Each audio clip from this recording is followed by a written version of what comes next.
Proses penyebaran dan perluasan Islam di Jawa Barat lebih banyak dikisahkan melalui dua gerbang penyebaran yaitu Cirebon dan Banten. Di dua daerah itu dikuasai oleh seorang raja juga seorang ulama yaitu Sunan Gunung Jati. Karena dua kekuasaan yang diperankannya yaitu kekuasaan politik dan agama, dia mendapatkan gelar Ratu Pandita. Di bawah kepemimpinannya dilakukan penyebaran agama Islam di Jawa Barat atau Tatar Sunda dari dua pusat kekuasaan Islam yaitu Cirebon dan Banten. Menurut Husein Jajadiningrat, 1913 setelah Sunan Gunung Jati jadi penguasa kerajaan Islam Cirebon, secara damai ia mengajarkan dan menyebarkan agama Islam. Pada saat itu, beribu-ribu orang berdatangan kepada Sunan Gunung Jati untuk berguru agama Islam. Pada awalnya, kepala-kepala daerah di sekelilingnya mencoba menentang gerakan itu. Tetapi mereka melihat tentangannya tidak berguna, mereka membiarkan diri mereka sendiri terseret oleh gerakan tersebut. Para bupati seperti Galuh, Sukapura, dan Limbangan menerima dan memeluk agama Islam dan menghormati Sunan Gunung Jati.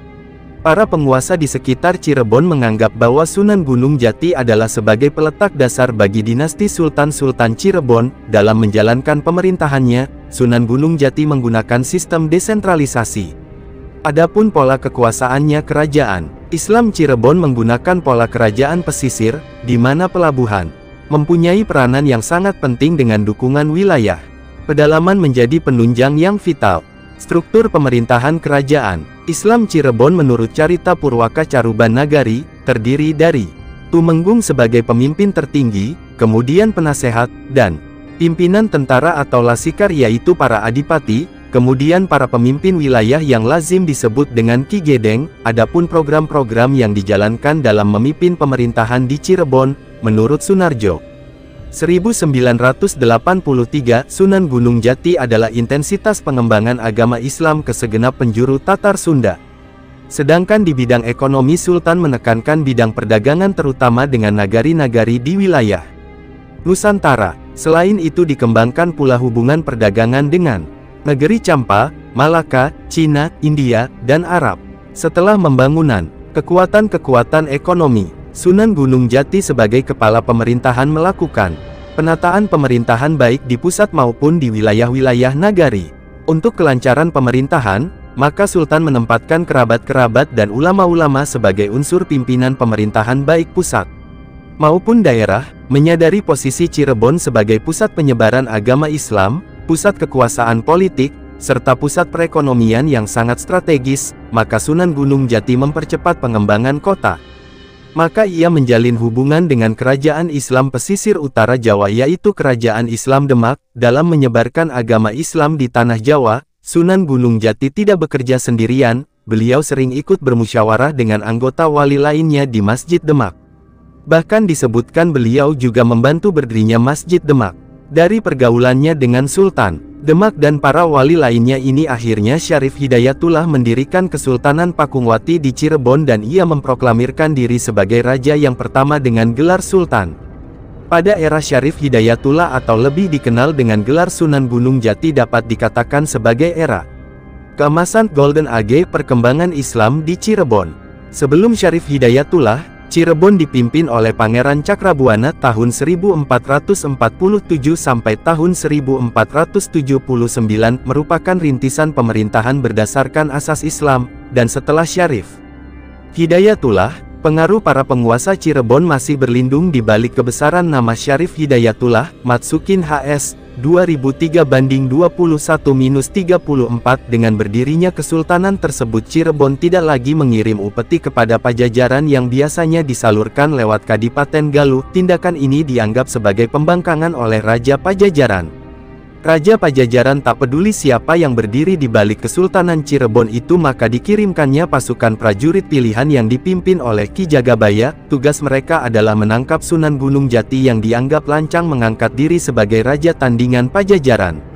Tapi usaha ini tidak berhasil. Ki Jagabaya dan anak buahnya malah tidak kembali ke Pajajaran. Mereka masuk Islam dan menjadi pengikut Sunan Gunung Jati. Dengan bergabungnya prajurit dan perwira pilihan ke Cirebon, maka makin bertambah besarlah pengaruh Kesultanan Pakungwati.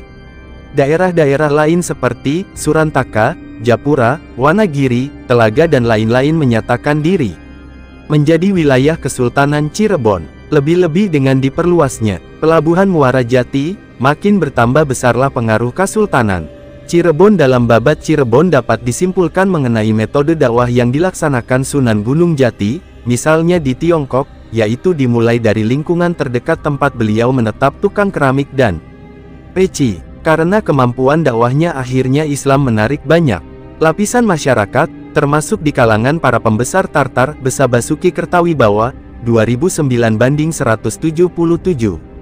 Sebagai anggota Wali Songo, secara umum dalam berdakwahnya, Sunan Gunung Jati menerapkan berbagai metode dalam penyebaran Islam di tanah Jawa. Adapun ragam metode dakwahnya menurut Dadan Wildan, 2003 adalah sebagai berikut. 1. Metode Mawizatul Hasanah wa Mujahadalah Bilati Hiya Ahsan. Dasar metode ini merujuk pada Al-Quran Surat An-Nahl ayat 125. Yang artinya, seluruh manusia kepada jalan Tuhanmu dengan hikmah dan pelajaran yang baik dan bantahlah mereka dengan cara yang baik. Sesungguhnya Tuhanmu yang lebih mengetahui tentang siapa yang tersesat dari jalannya dan dialah yang lebih mengetahui orang-orang yang mendapat petunjuk. 2. Metode Al-Hikmah, sebagai sistem dan cara berdakwah para wali, yang merupakan jalan kebijaksanaan yang diselenggarakan secara populer, atraktif, dan sensasional.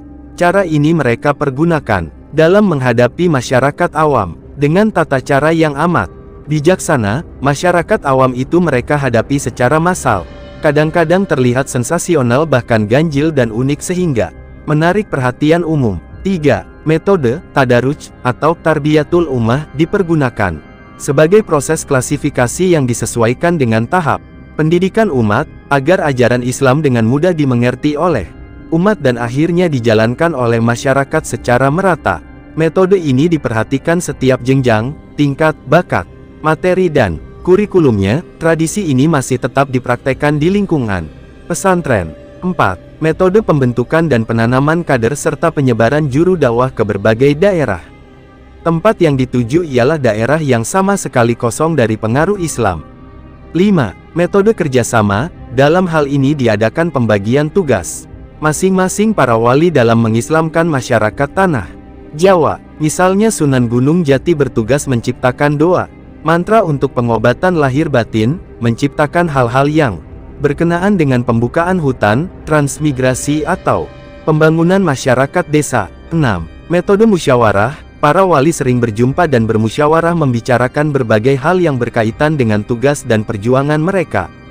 Sementara dalam pemilihan wilayah dakwahnya tidaklah sembarangan dengan mempertimbangkan faktor geostrategi yang sesuai dengan kondisi zamannya. Sunan Gunung Jati sendiri di lingkungan masyarakatnya selain sebagai pendakwah, juga berperan sebagai politikus, pemimpin dan juga berperan sebagai budayawan. Pemilihan Cirebon sebagai pusat aktivitas dakwahnya Sunan Gunung Jati tidak dapat dilepaskan hubungannya dengan jalur perdagangan. Demikian juga telah dipertimbangkan dari aspek sosial, politik, ekonomi, nilai geostrategis, geopolitik dan geoekonomi yang menentukan